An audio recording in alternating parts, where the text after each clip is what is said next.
Welcome to the Snogglefork Show. I am your host, Alexander Snogglefork of the Astoria, New York Snoggleforks.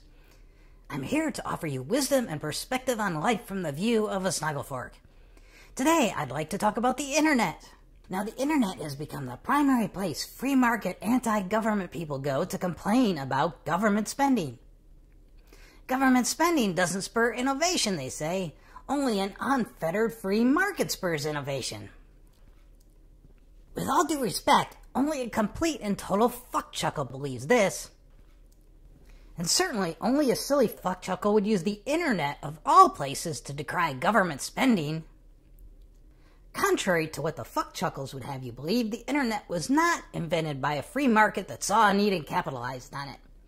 Nope, the internet was invented by government-funded researchers using taxpayer dollars to pay for their work.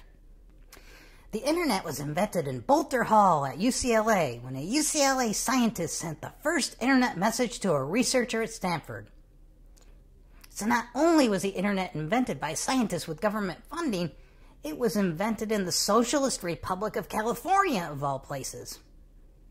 And the internet was further developed at DARPA, another government institution.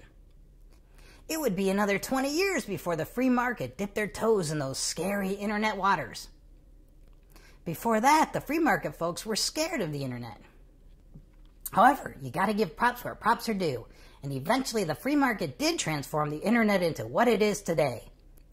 A bunch of whiny fuckchuckles shouting at each other in all capital letters. So we do owe the free market a debt of gratitude for taking the ball and running with it. Just as anyone who's ever made money off the internet owes a giant debt of gratitude to the government programs that made the invention of the internet possible. So, knowing this, if you still feel the need to decry all government spending, don't be a hypocritical douche. Get off the internet and shout in all caps the way the Founding Fathers intended, by standing on a fucking street corner. Just make sure it's not a public street that was paved with government funding. That's it for this episode of the Snogglefork Show. Tune in next time when I'll discuss how it was a government-funded program created by President Martin Van Buren that led to the invention of the glorious product known as Cheese Whiz.